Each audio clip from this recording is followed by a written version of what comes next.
नहीं पता होगा तो ऑब्वियसली गूगल तो समझ सकता है बट या जितना जान सकते बाकी तो वो देखा हाँ जान इसमें वो है कि वो जानना चाहेगा वो है डिटेल्स हैं या आपके बाकी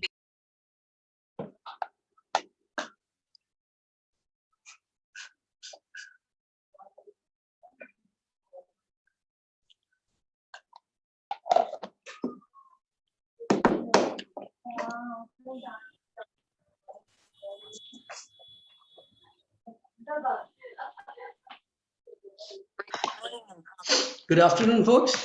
I hope I'm audible and visible both. Can I get some feedback? Am I audible and visible? Yes, sir. Thank you. Yes, sir. Close the door. Yeah, just a moment. Just.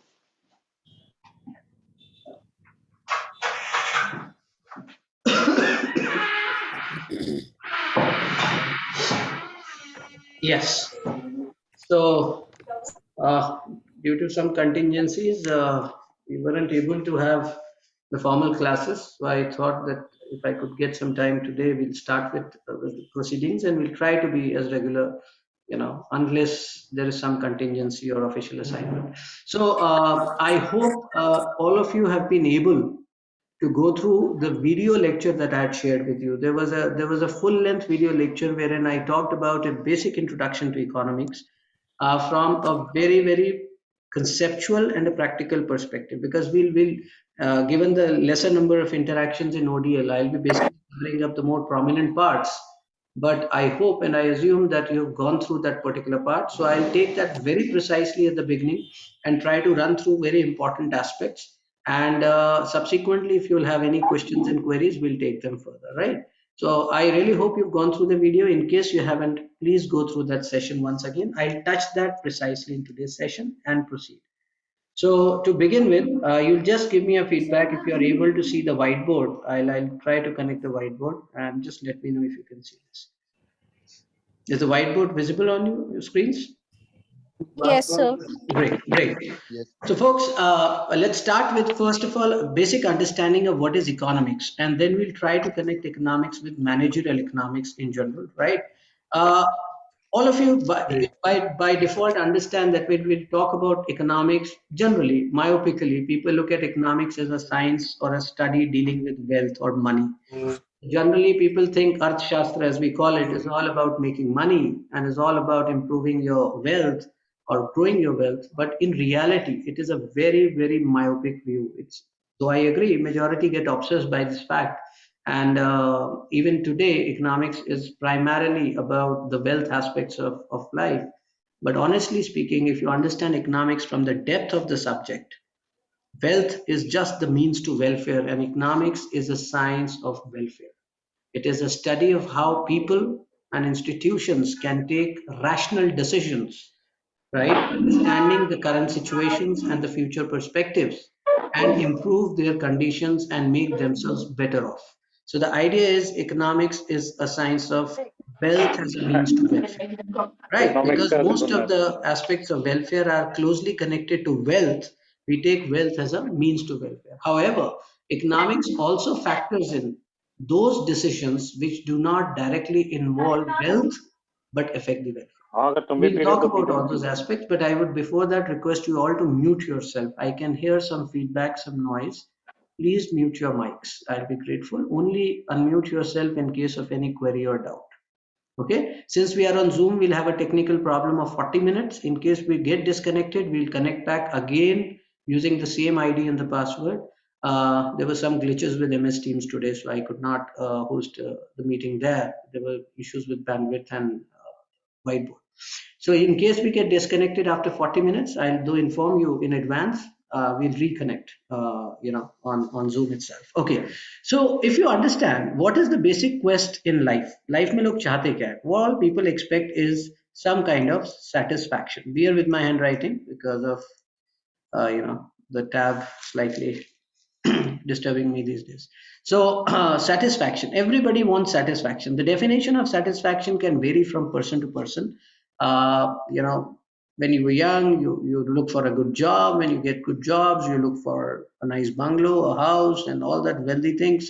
And at the same time, some people believe they want name, fame. If you're studying HR and OB, you understand there's a Maslow's hierarchy. So they're both materialistic and non-materialistic needs that once satisfied, you feel yourself to be better off. Please do not use the whiteboard. Yeah, thank you. So satisfaction ultimately is the quest for which people work. Now, as of now, we are using a very general term called satisfaction. Every person can have a different requirement. Now, how do you get this satisfaction? Obviously, this satisfaction comes when any of your needs, wants, and desires are met. So primarily you have certain needs, right? You have certain wants, but people also have bloated desires. And when these desires are fulfilled, you feel satisfied. Now, in order to satisfy these needs and wants, because they can be both materialistic and non-materialistic, you need goods and services. Agree with me? If there's any point you have a doubt, please stop me and you can discuss that. Now, these goods and services will satisfy your needs, wants, and desires. And these wants, needs, and desires, once satisfied, obviously you're better off. Now, these goods and services obviously need to be produced. They need to be made available. Not everything comes, in bulk. Now, the first problem that starts here is that in order to get these goods and services, right, because you can't directly have them, you need to create. If you're hungry, you need food, and food is a good that will only be available if it is produced. So, for these goods and services, if you can't produce them, you need some resources to buy them, and that's why these goods and services come when you have resources to to procure them. Now in economics, the beauty is that your resources can be plenty, but primarily when we talk about resources, we use certain terms. The first resource is known to you all, money and wealth, but besides that there are certain very important resources. So besides money, or wealth as we call it, which we'll discuss in detail, your time is an important resource. Your physical and mental abilities, or which I call as efforts, are an important resource. So time, efforts, money, and then wealth and land, capital, all these are articles of wealth. These are important resources that you need. So if you do not have the money, you can probably transact your time to create money, and then you can buy those goods and services. So if I come for a job, if I work for certain hours a day, a month, I get my salary, and that salary is what? It's a trade-off for my time. I give my time, give my efforts, convert them into money, and then I come and buy those goods and services from the market. So that's how the whole negotiation goes. But the challenge here is that if this process of consumption, we call it in economics the process of consumption, if you continuously keep going with this, your resources will get exhausted someday. किसी दिन ये resources खत्म हो जाएंगे, and you all know that because these are finite resources. These are we may call them limited, or we may call them finite, or we may call them scarce. On the other hand, the satisfaction that you are trying to derive with those goods and services, these needs, wants, and desires can be untamed. You can have an unfathomable desire for things and services. So we call that these needs and wants are unlimited, which is the most cliche term we all use. So life is a challenge between these resources which are limited and the wants, needs, and desires which are ever evolving, ever rising, ever growing, and ever changing. So you need water, you satisfy your thirst, it gets quenched. After a while, you'll again feel thirsty. You're hungry, you need food. Once you eat food, you're all right. Then you want some entertainment. When you enjoy that entertainment, there is a time when you will again feel thirsty and you will again feel hungry. So your wants, needs, and desires, they could be everlasting and they could be ever changing. Once a need is satisfied, another need rises the hierarchy. Once you satisfy that need, the next need in the hierarchy goes at the top. This is called ever changing. Everlasting means that your needs and wants cannot be satisfied for always, once for all. You can again have a desire and a need. And you've also studied this somewhere in your subjects of Maslow's hierarchy, that you may rise from one level to another when it is satisfied, but there is a possibility that you may again fall down to certain levels. So when these unlimited needs, wants, and desires, we talk about them, there's a challenge of unlimited needs and limited resources. So how do you trade them off? How do you manage? So it's very simple that when you have limited resources and you need to satisfy your unlimited needs, you try to rationally utilize those resources. So that's where the flow or the purpose of economics comes into picture, that it is all about optimal or optimum utilization of these resources. So why are you doing optimum utilization? Because you know these resources are limited, and with these limited resources, you go to satisfy your unlimited wants. So now you have solved one part of the problem. What is that problem? That you're trying to understand that because there are a lot of needs, wants, and desires, you are trying to prioritize them. What are you doing? You are prioritizing your needs, wants, and desires. And in prioritizing what you're doing, you're understanding what is the most important thing as of now, what is the less important one, what is the even lesser and the least, and you try to satisfy the most optimum. If that doesn't fall in your budget, you'll try to find whatever falls in your budget and you'll try to avail that, and you'll postpone all other things. So this is what you do, and this is one form of optimum utilization. The second problem in economics is that these wants and desires that you're trying to fulfill with those resources, there is a complexity in the decision. Why? If there was only one thing available for a price, there was not much decision involved. You would have seen that if you have, I'll give you an example, you're going to a canteen, you have 50 rupees in your pocket, right? So you can easily find out that if there are products ranging from 5 rupees to 500 rupees, you know that you will buy something which is worth 50 and you will be better off. But it's not as simple as that. This part you can sacrifice this particular part, but and at the same time the cheaper ones, and you straight away take a decision. But in reality, what happens? There might be a lot of products in the canteen available, which more than one product which cost 50 rupees, or there could be a lot of products that you can buy within these 50 rupees that are available to you. So there is a problem which we call in economics is the problem of alternate uses. So these limited resources that you have also have alternate uses. That means if you have these rupees that you're spending, or you're spending your time, there are multiple options. If you want to do probably a master's course from somewhere, you have a lot of institutions offering this. You have plenty of course choices that you have. Should I go for a ODL with a job experience? Should I go for a full-time degree? There are multiple options. So you've got to rationalize and optimize which is better. So not only you are trying to figure out a solution between unlimited wants and limited resources, but you're also trying to take a complex decision that when these limited resources have alternate uses, which would be the more optimum solution that I would like to go. Should I buy something out of those 50 rupees things or whatever, as simple? If you have cold drink patties and chips and stuff in the canteen, what should I buy? What should I leave? Or should I spend on two combinations of products that come for the same price rather than spending on one? Or should I underspend and buy something which is important and save the remaining part of money, which I can utilize tomorrow with the available next day's budget in order to buy something even costlier, which I could not buy today? So these are all principles which will come into play. You'll understand the opportunity cost principle, you'll understand the time perspective principle, you'll understand the marginal analysis principle, incremental principle, equal marginal principle, and so on and so forth. That we'll discuss in detail subsequently.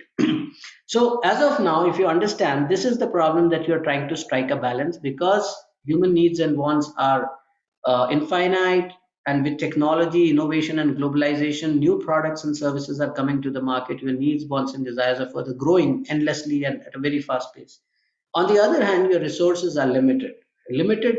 Now, there's a doubt people have. What does limited mean? Even if you're the richest person in the world, capable of buying probably everything, anything, I mean, in terms of the most costliest thing on planet, but still you cannot buy everything altogether. So you will still fall short of resources, or there are certain things which money can't buy, or you may not have the time. So what we say is that life is more about a juggling of resources. If you've gone through the blog that I shared with you, I used a term there: life is a juggling of resources. It's like you're like a clown who's juggling the clubs in the circus. So you have three clubs: one is time, the other is efforts, and third is money. Just imagine when you were kids, you had all the time to play, but you had limited physical abilities, and you had no money, you had no craze for money. As you grow, you come to the teenage, yeah, you start working. The money which was completely not there starts growing. The time which you had plenty starts reducing, right? And your physical abilities are at the top. Once you grow old, your physical abilities are bound to go down. Your money is fine, you've sorted out all your problems, and yet you do not have time because we believe that we don't have much time left to live. And what you do in the whole life is you trade off. आप एक चीज को exchange करते हो उस चीज से जो आपके पास कम है. So you trade off what you have in plenty with something which for something which you have in scarcity. So when you were young, you had the time, you were utilizing that. When you start working, you try to utilize your time and efforts to make money. And once you grow old, you try to utilize the money to buy yourself an additional time. So person goes for a heart surgery or a transplant or some other thing, or in order to spend money to get some extra time. Or at the same time, when you're young, you have less money and more time, you may like to travel by train or bus. And when you're growing older or you're growing richer, you have more money, you try to save time by paying extra money and going by a flight. So this is called trade-offs. You're exchanging one thing for the other, and you have to give something in order to get something, and there is an element of sacrifice involved. So life is full of trade-offs. And in economics, we use this term, which is, a very honest submission that life is a zero-sum game. So economics principles and principles of nature, certain of those principles cannot be defied. You cannot defy them, they are facts. So first principle that you're trying to understand is that life is full of trade-offs. And what is a trade-off? That in order to get something, you have to give something in return. There's nothing called a free lunch in economics. So what is that trade-off? I told you, if you are spending some resources to buy goods and services, the first trade-off is you will only get goods and services only if you spend your resources. So only if you spend these, you get some goods and resources. This is the first thing. Second thing is, if you are spending time or if you are spending money, right, you got to exchange that money for time or efforts, and only then you'll get access to those resources. But the biggest thing is, the third problem is that even if you do so, a time would come when these resources will completely get exhausted. It's only that through this approach, you will delay the whole thing. You would spend them rationally on most important things, right? But at the same time, these resources are getting exhausted. So on the other hand, you got to generate more resources. Now, how do you generate those resources? Obviously, what I discussed was that the same time and efforts you have, or the knowledge or the skills and abilities that you have, you may end up giving physical labor or mental labor. Or if you have a piece of land which is a wealth, you might put it on rent, or you have some money that you can invest. So the idea here is that you need to generate resources. And how do you do it? You either again invest those goods and those resources to produce goods and services. So how do you do that? You produce goods and services. There's the first activity called production. You produce. So you can start a business, you can spend that money and time, and you can produce some goods and services and sell them to the market. The second option, similar option that you have, is investment. You can invest the money directly into the bank or in the stock market and then further generate more resources. So all this money that you're spending goes back and your resources are increased. So these are two activities. The third common activity that you see is called the activity of trade and commerce. So what you can do is, if you can't produce, you can trade. You can buy goods and services, you can sell them to the market, earn some money, and that money further increases your resources. So there are two things happening. On one hand, you are behaving in this activity. If you see, you were behaving like a consumer. You were behaving like a consumer. This was an act of consumption. On the other hand, you are either acting as a producer or as an investor or as a trader, and what you're doing is you are trying to generate more resources. Now, the similarity between consumption and production is a very important point I'm sharing. Whether you do consumption, whether you do production or trading or investment, दोनों में ही पहली बार resources invest करने पड़ेंगे. So both involve consumption of resources. यानी optimum utilization के बारे में सिर्फ consumption में ही नहीं सोचना है. You also have to ensure optimum utilization of resources even while production, investment or distribution.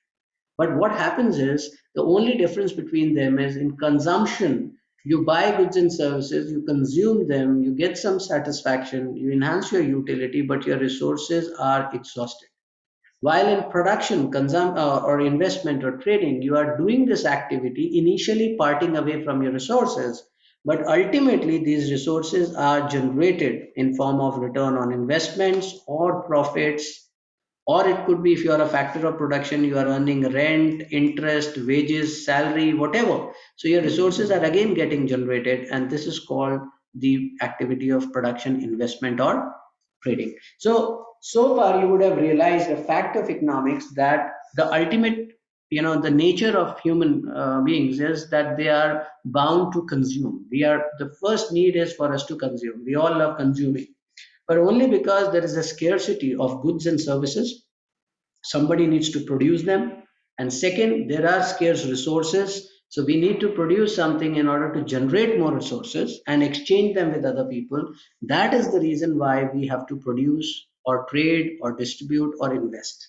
So consumption, I'm emphasizing on this line, consumption necessitates production. It is only because of consumption that production, investment, trade, commerce, and all those activities take place. Otherwise, it's not by desire, by birth, or by human instinct we wanted to produce things, right? It's only because we wanted to satisfy certain need of ours. So consumption necessitates production, and production facilitates consumption. This is to be understood, right? Because it's a catch 22 situation. What came first? But you've got to understand that it's not a chicken and egg story. It's about consumption is the first need, is the first activity which results in all other activities. So consumption necessitates production, consumption necessitates investment, consumption necessitates distribution, and all that. And these things facilitate further consumption. Even innovation, if you see, it's not because people were born to innovate, but the thing was in the need and desire to optimize their solutions to get better satisfaction, to consume better. People found out alternatives to do things better, or even when you fight with competition, it's a fight for survival that you innovate, you want to sustain. So all this shows that it's consumption that necessitates production, and production that facilitates consumption. I hope this much is clear by now. Then I'll move on to the next level of discussion. Can you give me a quick feedback about whether you've understood things by now or not? like आपको kindly Pardon? कर Can you देना be a little louder? I hope you're getting it. विवेक कर पाएगा ना ना Can anyone give me a Yes, quick sir. feedback if you've understood what I have said? Yes, sir. Right. So Yes, sir. now I'm going to ask you a question, right? Tell me one thing, that are you particularly consumers or you are producers, or what are you exactly? What role do you play in life? All of you. Which category you would fall into? Are you consuming or you're producing? Are you producers, investors, distributors, or you're consumers? What would you call yourselves? Because you're playing both the roles, Consumer, right? sir. And in circular flow, you have come again. We are consumers if we are consuming the goods, and Right. if we are producing the goods, or Fantastic. in a So business, if we are exactly, running a we business. have one of the students. I could see one of the people who's working in Graphic Era, and most of you, some of you are, and that shows. I could see Shrey on my screen, right? So Shrey comes to Graphic Era, works for the whole day, earns a salary out of it for the month, and goes. At that point in time, Shrey is a factor of production. I can't call him a producer because the only difference between a producer, and this is an important point for you all to note, that producer is the one, in normal cases we call them as, if you remember, the synonymous terms, though they are not, but we use them interchangeably, and that is called entrepreneur. So you know that in order to produce, there are three common factors that are needed. Land, right? And in economics, land does not only mean land in particular, the surface. If you are in airlines industry, land would not only mean the space that you want at the aerodrome office, but it also means the air, the channel that you will get to fly, right? In your production, it could be land, it could be some natural resources. The second is called labor. You need people to produce. The third we use is commonly is capital, but we generally show it with a K, though it's with C. Capital, right? And all these factors, capital would include all articles of wealth other than land, and it includes machinery, raw material, everything for that matter that you even money by which you'll buy other equipments and tools. So all these resources have another fourth important resource that combines with them, and we call it the organizer or the entrepreneur. So entrepreneur is nobody but a special labor. Special laborers can be managers, and they can also be the entrepreneur. An entrepreneur does what? He tries to bring in all these factors together and then make them work harmoniously in order to get the best sort of outcomes from them, right? So what is happening is the labor will get its rent, right? Land will get its rent, labor will get its wage or salary, the capital will earn an interest or return on investment, and the entrepreneur will end up earning profits. Managers will get some special salaries, right? Or perks. But at the same time, this profit is nothing but what? The return on investment or the return or compensation for the risk that you're taking. So here, I may call this entrepreneur as the producer, all right, or the farmer as if he has his own land as a producer. But otherwise, everybody who works in the organization is a labor, right? You're providing a factor service. If you're giving your land to an organization on rent, then you're a resource provider. If you're providing resources like machinery or money to run a company, you're a capital provider. So all these are considered to be factors of production. We call them factors of production. So as rightly said by one of you, I think Shreya said that, yes, we play both the roles in life. Sometimes we behave like producers, sometimes we behave like consumers. So we generally produce both the roles. It's only that consumption is the primary role that we need to play, and because these resources are scarce, as I discussed, and they get exhausted, we also try to be a producer on the other hand, so that we are able to facilitate this consumption continuously for our life, because with time new products will come to the market, your resources will get exhausted, or probably you would have lesser resources. So in order to generate more resources, you need to produce.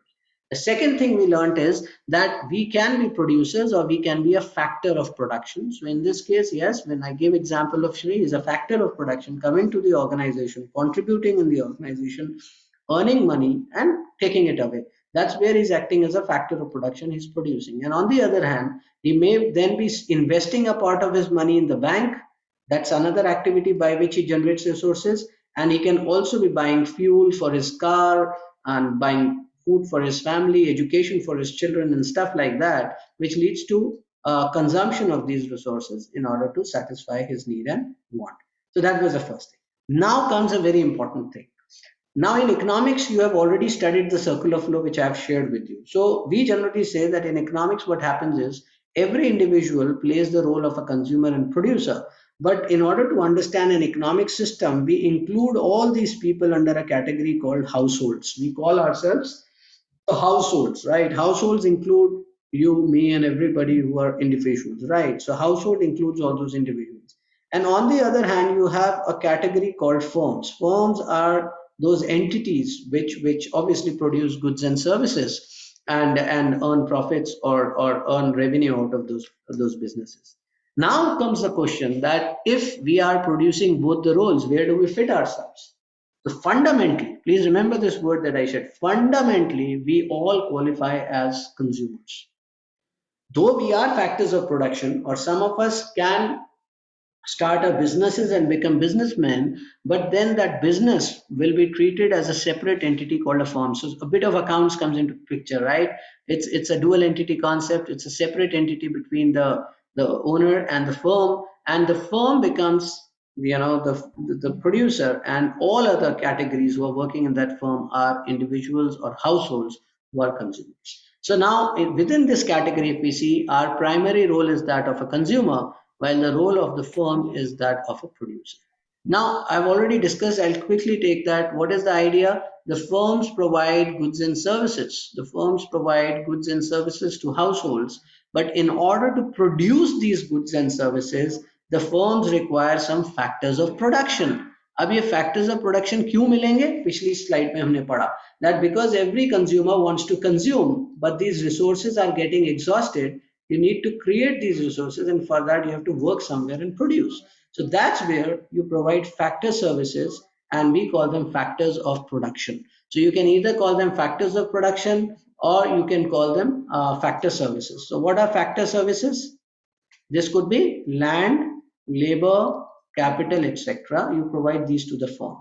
At this point in time, when you're providing these to the firm, you can see the firm is behaving like a consumer, because firm is consuming your services and it is providing you money in return for those services. What is the money that the firm is providing you for those services?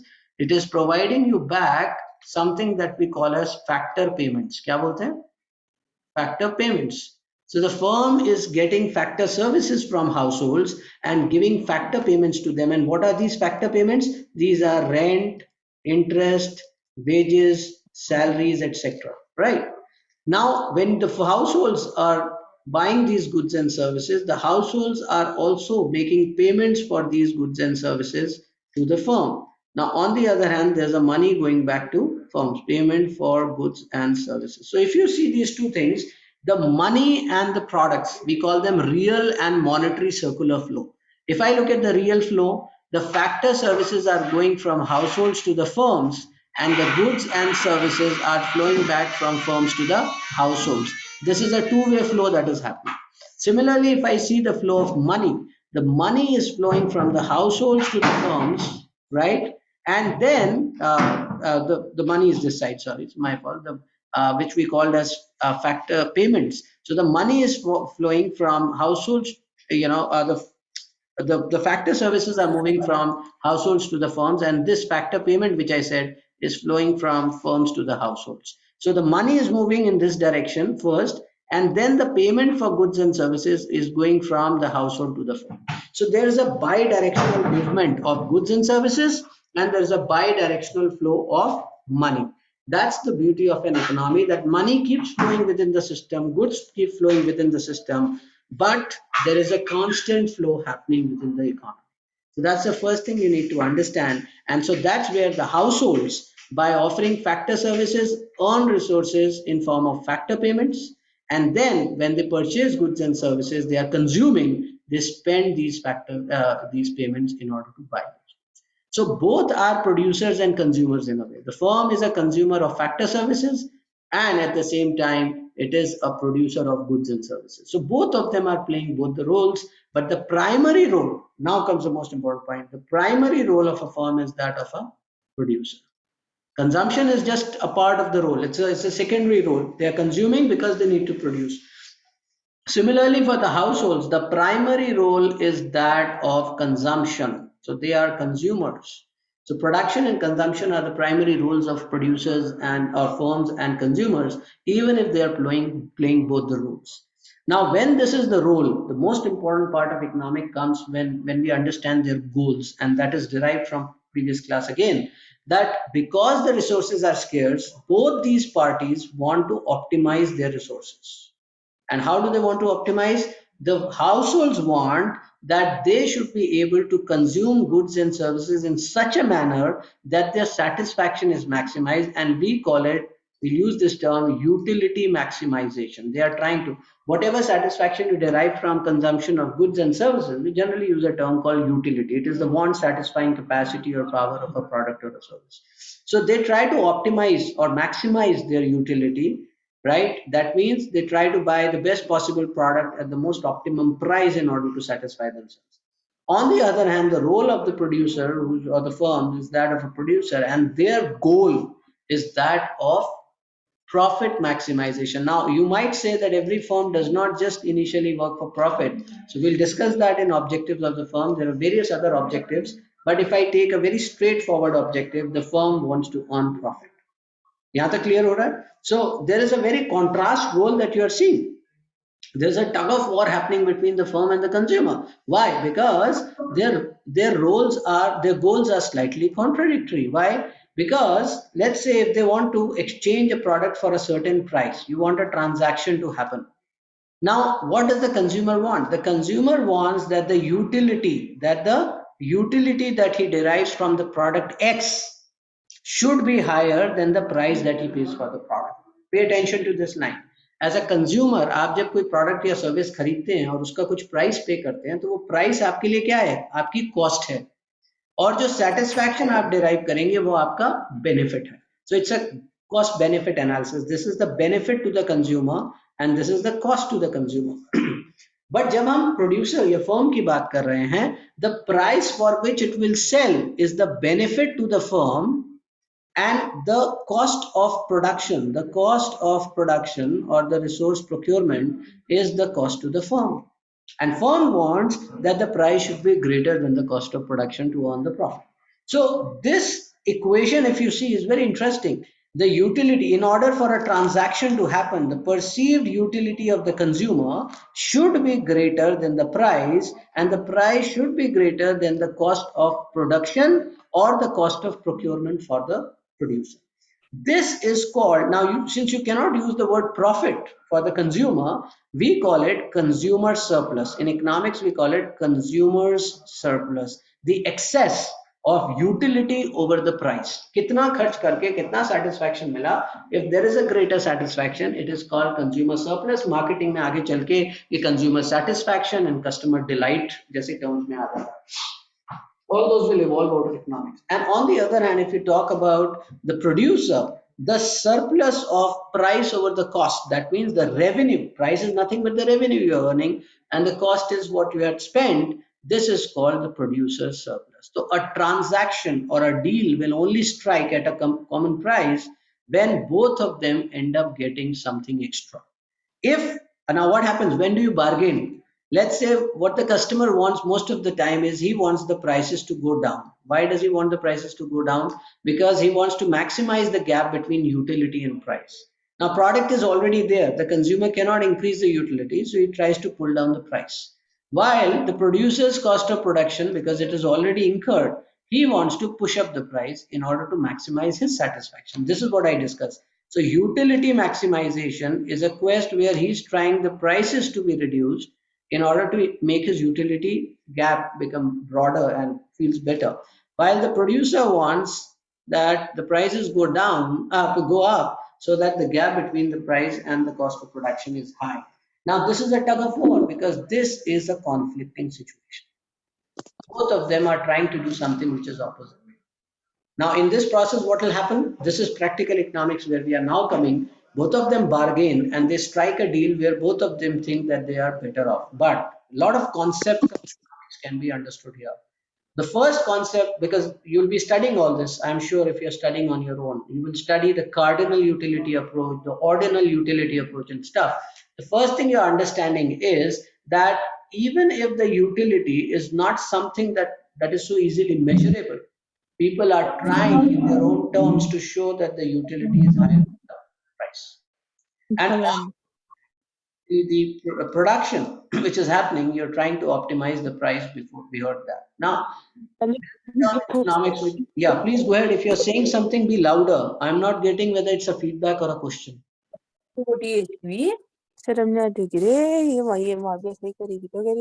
Madam, please mute yourself. Please mute yourselves. I request all the participants to mute yourselves, please. Yes. Now, there is the term that I used, consumer surplus and producer. So surplus in economics is a better word because what happens is management and most of the other tools will evolve out of economics. So we use words like profit, revenue, and wealth, and welfare, and goodwill. These are all outcomes of business. But in simple words, they are nothing but surplus. And surplus is a better general word because consumers don't earn profit. So we use the term surplus.